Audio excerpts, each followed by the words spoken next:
Good evening, ladies and gentlemen. This is Nova War, And Maximus Black. and we're bringing you another fine, fantastic, frantic alliteration Starcraft 2 commentary. I'm going to say that's mid-level, perhaps? It's gold. Oh, very nice. So then, dead smack in the middle, in fact. Yes, sir. All right, so who are we dealing with this evening?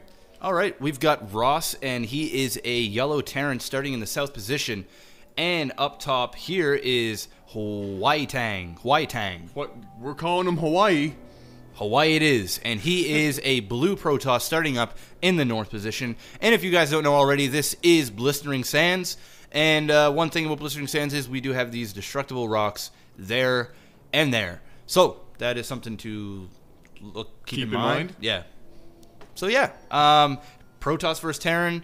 Yeah. So any announcements or anything you want to make before this game gets? Before this game gets too heavy? Well, you know, one thing I guess that we can talk about in the first couple of minutes is, you know, we were just discussing earlier this evening a little bit about what our channel has become at this point. When we first were at the outset, you know, we were going to aim to do lots of different things with lots of different games and provide reviews and previews and stuff.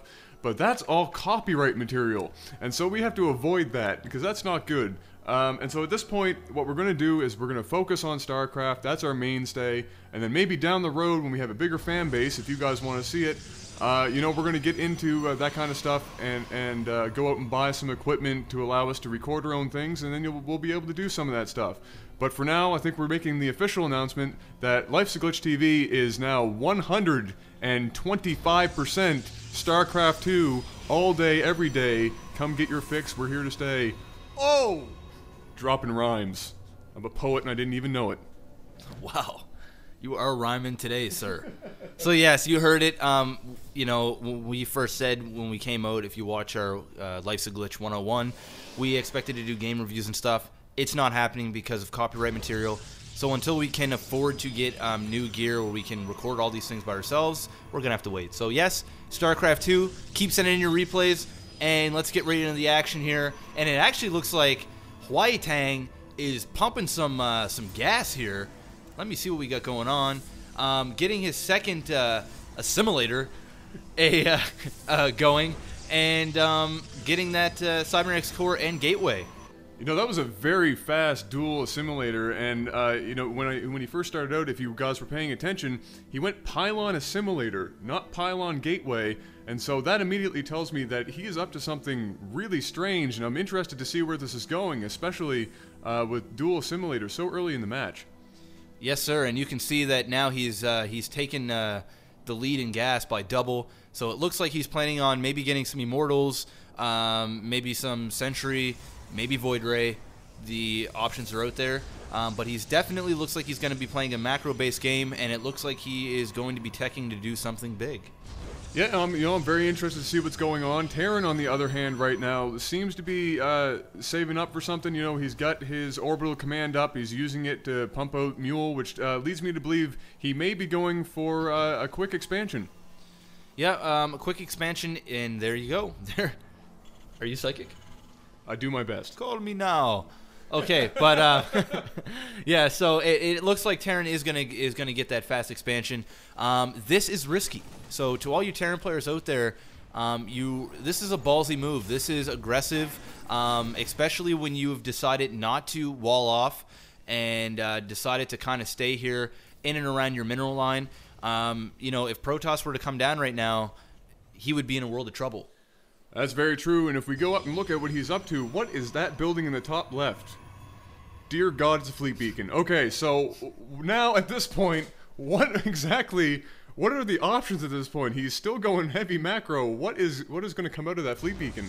Well, we have a couple of options here. Let's go down to unit tabs. He could be still getting Void Ray and maybe getting Void Ray speed, or he could be going carriers, or he could be getting a mothership. That's just foolishness. Who in the hell would pump out a mothership? I mean, the only person I know that tries that crap is Huck. Yeah, and he did a pretty damn good job at doing it. Oh, that's very true. I'd be very surprised to see that, but you know, you never know. Stranger things have happened. He's also pumping out, you know, some gateway units, obviously, to back up whatever he's going to try and pull off here. You know, oh god, There she is. All right, ladies and gentlemen, things are about to get extraordinarily interesting. Yeah, we have a mothership coming down. One thing that I will add about this Terran play here is he did do a scan. He's seen that HwaiTaeng is getting a Stargate, or has a Stargate, or Starport. No, it is a Stargate. Stargate, okay. You had it right the first time. I had it right. And he is getting a Stargate. So he is, I think, a little bit over-preparing for air. He's got, he just used 300 minerals on missile turrets, which are okay, I guess. But he should be focusing more on units, especially now the fact that he did go and use 400 minerals to get that expansion that he actually hasn't brought over yet. Yeah, I'm interested to see why he's, building up so many missile turrets. I mean, he's up against a Protoss, and unless the guy's going to come in with Phoenix, which is a rare thing against Terran, very popular against Zerg.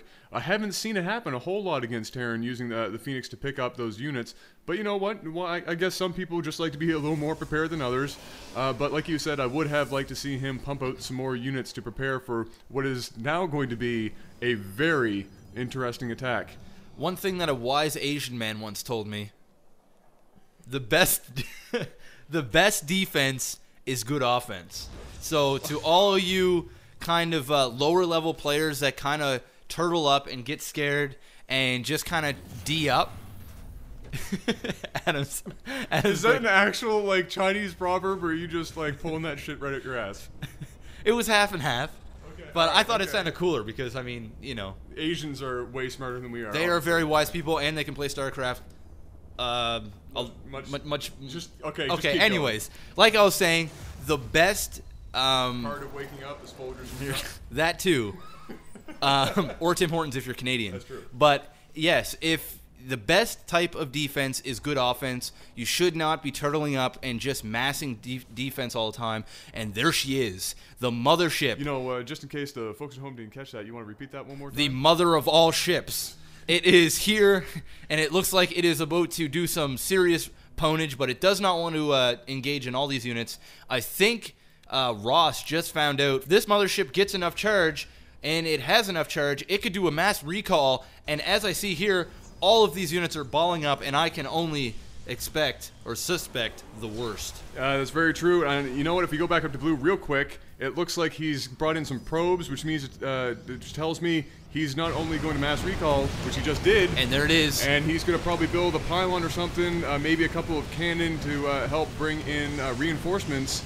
And oh my god, this is awesome. Yeah, this is exciting. He's got a Void Ray in there. He's got some Zealots on the ground doing some groundwork. He's got some Stalkers to back it up. This mothership is doing some damage, and all units are cloaked, even though Ross has some missile turrets and scanning in there, so, being cloaked really isn't a big of a deal right now. But damn, there's just a lot going on right now. It's an effing mothership. It doesn't matter if he can scan. It doesn't even matter if he can scan, because that shit is going to get messed up regardless. And you know what, Mr. Johnston? I have a request for you, sir. I can only imagine what that could be. Well, around here we like to play it and go hard and go home, and I would like to hear a little bit of epic battle music.